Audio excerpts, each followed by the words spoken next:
سلام، چطورین؟ من کیمیام. به منطقه من خوش اومدین. میریم سراغ دومین اپیزود از برنامه وقت تو هدر نده. واقعا میخواین 2 ساعت و 17 دقیقه از عمرتون رو بشینین پای فیلم جوکر 2؟ من توی این ویدیو خلاصش رو بهتون میگم توی چند دقیقه. این فیلم همونطور که شنیدین برای بد بودنش در واقع سر صدای زیادی کرده. من این دفعه برخلاف سر و صدای منفی که داشت گفتم بشینم فیلم رو ببینم و فهمیدم که بازم اشتباه کردم و تصمیم گرفتم که خلاصش رو اینجا به شما بگم که شما وقتتون رو مثل من هدر ندین. IMDb این فیلم 52 از 10، راتن تومیتوزش 39% و متاکریتیک هم 53. بازم میبینید که امتیازها خودشون دارن میگن که فیلم از چه قراره. جوکر 2 جنون مشترک با مجموعه خیره کننده ای از انیمیشن های جوکر آغاز میشه که نمایشی با عنوان من و سایه‌ام رو اعلام میکنه. در میان زرق و برق و لوکس بودن جوکر رو میبینیم که شیک و خوشبوش روی فرش قرمز قدم میزنه. همونطور که اون حرکت میکنه تصویرش به یه سایه تبدیل میشه. او یک بوسه پرشور با همکارش رد و بدل میکنه و به سمت صحنه درخشش خودش حرکت میکنه. صحنه‌ای که در مقابلش جمعیت هیجان زده منتظرش هستن. او به عنوان جوکر معرفی میشه و با ورود به صحنه اجرای خارق‌العاده ارائه میده. همه رو با سبک منحصر به فردش مجذوب میکنه. در همین حین تنش افزایش پیدا میکنه.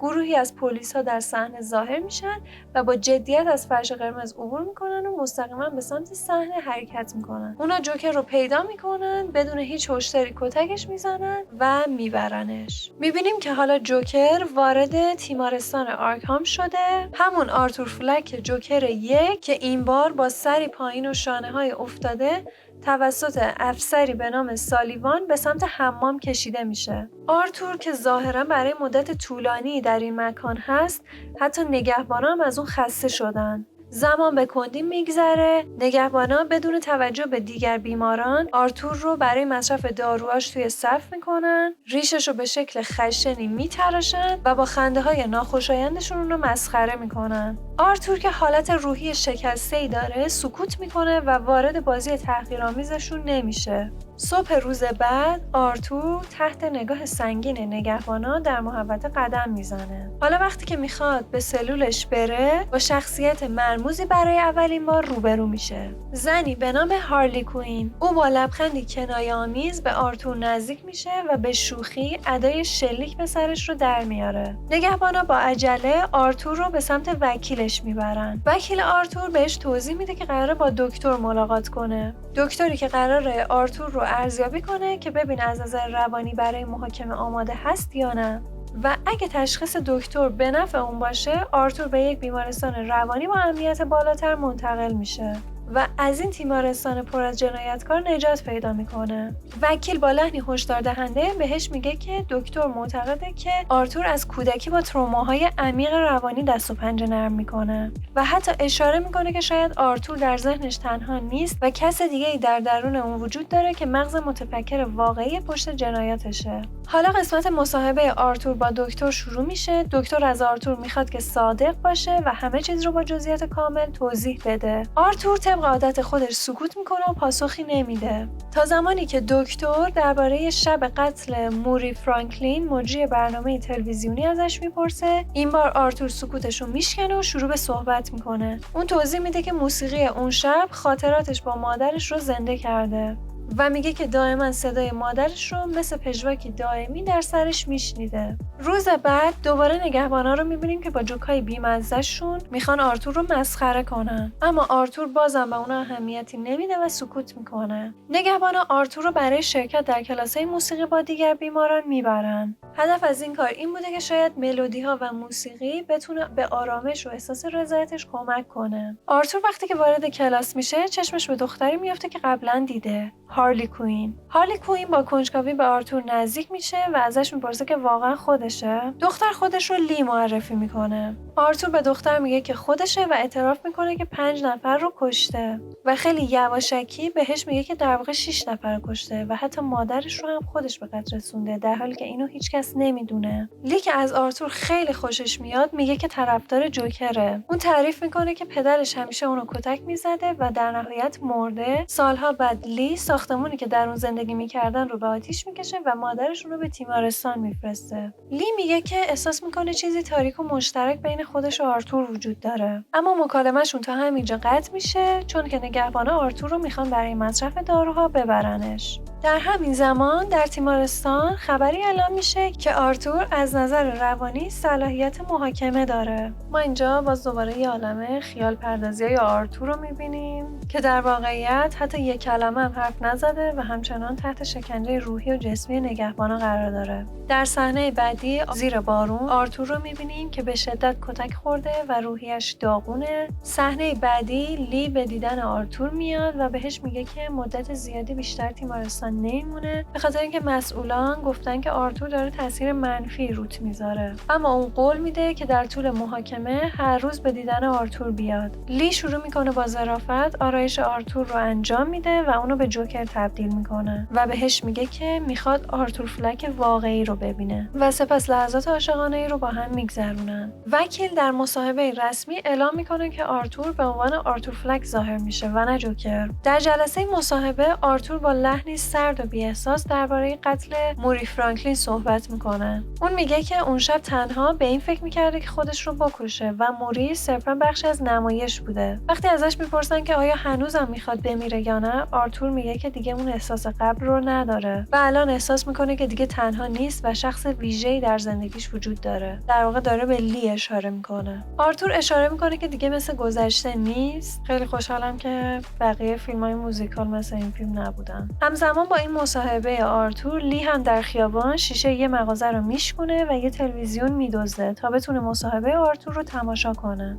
در صحنه بعدی آرتور از میان جمعیت و طرفداران خودش عبور میکنه و وارد دادگاه میشه. آرتور توی دادگاه دنبال لی میگرده. دادگاه شروع میشه، لی با تأخیر وارد میشه. وکیل مخالف استدلال میاره که آرتور روانی نیست و کاملا آگاهانه جنایتش رو انجام میده. در همین زمان وکیل آرتور با استدلال‌هایی که میاره میگه که در زمانهای کوتاهی که ما با آرتور مصاحبه کردیم نمیتونیم به تروماهای عمیق اون برسیم و آرتور در کودکیش زندگی بدی داشته و بدترین تروماهای خودش رو تجربه کرده. او ادامه میده که آرتور به عنوان یک کودک 7 ساله قربانی سوء استفاده‌های جنسی و روانی بوده و وقتی که بزرگتر شده با ساختن هویت جوکر سعی کرده که اون کودک شکننده درونش رو کاور کنه. بعد از پایان این جلسه از دادگاه، لی به وکیل آرتور نزدیک میشه و بهش اطمینان میده که آرتور بیمار نیست و کامله. لی به آرتور قول میده که با هم فرار کنن و دنیا رو تسخیر کنن.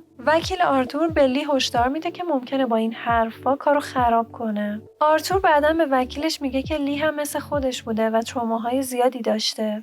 اما وکیل حقیقت ناخوشایندی رو فاش میکنه. اون میگه که لی باهاش صادق نبوده و در واقع در شمال غربی کشور یه خونه خیلی لوکس و راحت با والدینش داره. پدرش هنوز زنده است و لی به دلخواه خودش وارد تیمارستان شده. وکیل به آرتور هشدار میده که نباید به حرفای لی اعتماد کنه، اما آرتور همچنان به لی وفاداره. آرتور دوباره وارد یه سری فانتزیای ذهنی میشه. یه عالمه صحنه‌های موزیکال مسخره میبینیم. در همین لحظه افسر وارد میشه و به آرتور میگه که لی برای ملاقاتش اومده. آرتور از لی جریان زندگیش رو میپرسه و لی مجبور میشه که حقیقت رو بگه. اون اعتراف میکنه که دختر یه پزشکه و هم محله‌ای با آرتور نبوده و اعتراف میکنه که این دروغا رو فقط به خاطر اینکه آرتور رو دوست داشته گفته. لی به آرتور میگه که با همدیگه فرار میکنن و آپارتمانی گرفته تا وقتی که اون آزاد شد بتونن با همدیگه زندگی کنن. آرتور مخالفت میکنه ولی لی بهش میگه که بار داره. در جلسه بعدی دادگاه همسایه قبلی آرتور که توی قسمت 1 جوکر 2019 هم میدیدیمش توضیحاتی میده و میگه که آرتور رو خیلی اون موقع ها ندیده، اما مادرش رو میشناخته که خیلی مهربون بوده. باز دوباره یه سری صحنه از خیال پردازی‌های آرتور رو ما می‌بینیم که ناگهان آرتور به خودش میاد و اعلام میکنه که از اینجا به بعد وکیلی نمیخواد و میخواد خودش از خودش دفاع کنه. اون وکیلش رو اخراج میکنه و بوسه براش میفرسته و حتی قاضی هم از این تصمیم شگفت زده شده. بعد از پایان جلسه لی به آرتور در تیمارستان سر میزنه و بهش تبریک میگه. خیلی به این تصمیم آرتور افتخار میکنه. صبح روز محاکمه میرسه. آرتور دوباره به دادگاه میاد. این دفعه لباس و گریم جوکر رو داره. قاضی که از این رفتار ناراحت شده بهش میگه که اینجا سیرک نیست و باید رفتار مناسبی داشته باشه. آرتور اعتراف میکنه که برنامه‌ش این بود که به عنوان جوکر ظاهر بشه و خشم خودش رو به دنیا نشون بده. اما حالا چیزی درون اون تغییر کرده. او اعتراف میکنه که جوکری وجود نداره، این فقط و فقط خودشه. با صداقت تلخی میگه که 6 نفر رو کشته، نه فقط 5 نفری که همه میدونن. اون اعتراف میکنه که مادرش رو هم خفه کرده. اون الان میخواد که همه چیز رو رها کنه و فقط یه زندگی جدیدی رو شروع کنه. لی بعد از شنیدن این جملات آخر از جاش بلند میشه، بدون هیچ حرفی دادگاه رو ترک میکنه. آرتور سرشار از ناامیدی رفتنش رو نگاه میکنه. بعد از جلسه دادگاه آرتور فرصتی پیدا میکنه تا با تلفن با لی تماس بگیره، اما لی جواب تلفنش رو نمیده. در همین حال در دادگاه اعضای هیئت منصفه از جاشون بلند میشن تا رأی رو اعلام کنن. در حالی که رأی اعلام میشه آرتور هم شروع به خندیدن با همون خنده دیوانه‌وار معروفش میکنه. این خنده فضای دادگاه رو پر از تنش و آشوب میکنه. ناگهان بمبی در دادگاه منفجر میشه.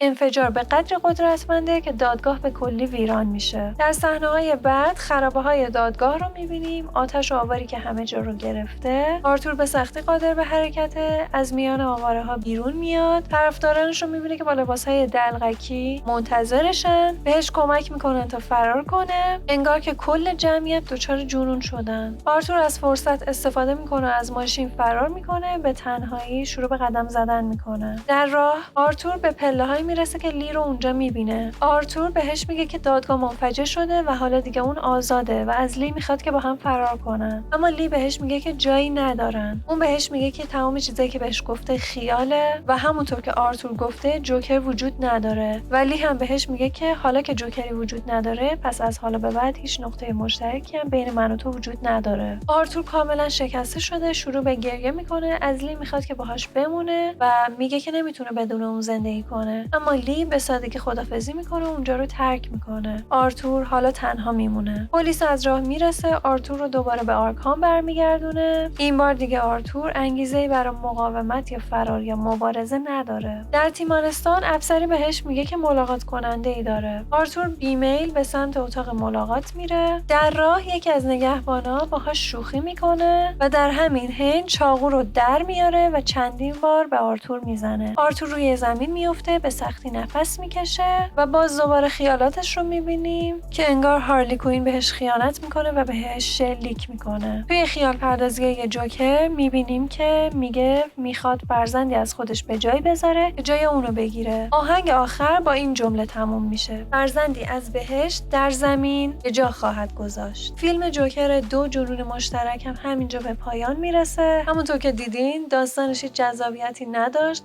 خود فیلم هم بدتر از داستانشه. امیدوارم که این ویدیو رو دوست داشته باشین. لایک و سابسکرایب یادتون نره. زنگوله چنل رو فعال کنید تا از ویدیوهای بعدین با خبر بشین. برام بنویسین که خلاصه کدوم فیلم یا سریال رو دوست دارین که براتون بذارم. مرسی که تا آخر این ویدیو هم با من بودین. تا ویدیوی بعدی فعلا خدافظ.